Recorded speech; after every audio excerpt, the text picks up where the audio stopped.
በመላው ለምትከታተሉን እንደ እግዚአብሔር ልጆች በየሳምንቱ ጥሩ መልእክቶች የሚያስተላልፉልን እህቶቻችን ብሌን ያብስራና ማያ ያብስራ ዛሬም እንደተለመደው አንድ መልእክት ያስተላልፉልናል። ተከታትለን እንመለስ።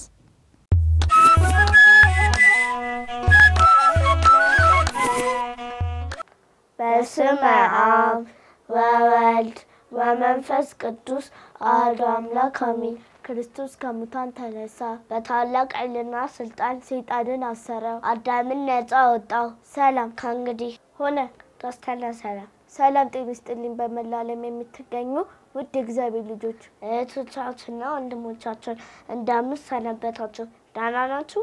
እግዚአብሔር ይመስገን እንዳላችሁ ተስፋ እናደርጋለን። አሜን። የአምላካችን የልዑል እግዚአብሔር ስሙ ዛሬ ዘወትርም የተመሰገነ ይሁን። ላለፉት ጊዜያት ስለ ስነ ፍጥረት እያቀረብንላችሁ ነበር። ለዛሬ እንድታስታውሱት አጠር አድርገን በማጠቃለያ እናቀርብላችኋለን። እህቴ ቢሉ የፍጥረታት ቁጥራቸው ግን ስንት ነው? እጅግ ብዙ ስለሆኑ ተቆጥሮ የሚያልቅ ወይም ብዛታቸው ይህን ያህላል ተብሎ የሚገለጽ አይደለም። ነገር ግን ተመሳሳይ የሆኑትን ፍጥረታት አንድ ላይ የመደቡ ስንቆጥር አጠቃላይ የስነ ፍጥረት ብዛት 22 ናቸው።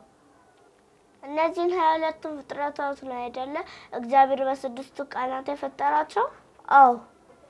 እነዚህም በስድስቱ ቀናት የተፈጠሩት 22 ፍጥረታት እነማን እንደሆኑ እስኪ እናስታውሳቸው።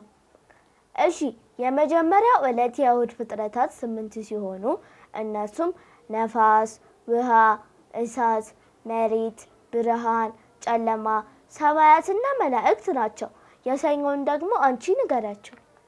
የሰኞ ቀን ፍጥረት ሰኞ ሁለተኛው ዕለት ሲሆን በዚህ ዕለት አንድ ፍጥረት ተፈጥሯል። እርሱም ጠፈር ነው። የማክሰኞ ዕለት ፍጥረታት ደግሞ እጽዋት፣ አትክልትና አዝዕርት ናቸው።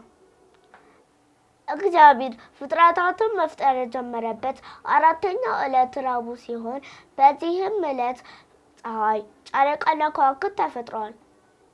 ባለፈው እንደነገርናችሁ እግዚአብሔር በክንፍ የሚበሩ አዕዋፋትን፣ በእግራቸው የሚሄዱ እንስሳትን፣ በደረታቸው የሚሳቡ ነፍሳትን በአምስተኛው ዕለት በዕለተ ሐሙስ ፈጥሯቸዋል።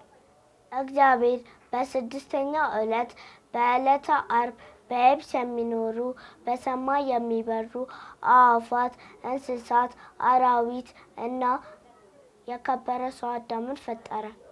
ውድ እግዚአብሔር ልጆች አዳምና ሔዋን አምላካቸውን በመልክ የሚመስሉ ብቸኛው ፍጡር ናቸው።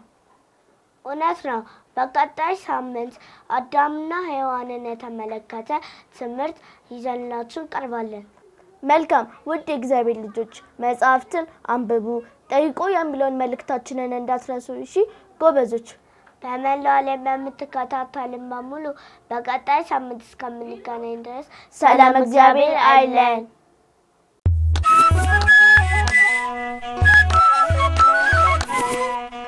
እሺ ልጆች ከመልእክቱ ተመልሰናል።